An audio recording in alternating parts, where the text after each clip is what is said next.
ለአስቸኳይ ፓስፖርት ኦንላይን እንዴት አድርጋችሁ ማመልከት እንደምትችሉ የሚያግዛችሁን ቪዲዮ ነው ዛሬ ያዘጋጀሁላችሁ።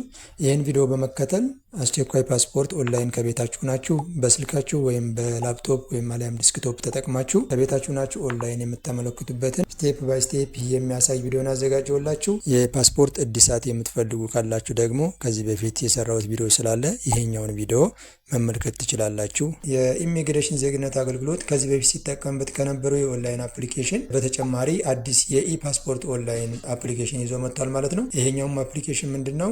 አስቸኳይ ፓስፖርትን ብቻ የሚያስተናግድ ዌብሳይት ነው። አስቸኳይን በተመለከተ ሲሆን አሁን በማሳያችሁ ዌብሳይት ገብታችሁ ነው የምታመለክቱት ማለት ነው። እዚህ ስክሪኑ ላይ እንደምትመለከቱት ከዚህ በፊት ስንጠቀምበት የነበረው www.ethiopianpassportservice.gov.it የሚባለው ዌብሳይታቸው መደበኛ ፓስፖርት ስታመለክቱ ነው የምትጠቀሙት እዚህ ጋር ማለት ነው።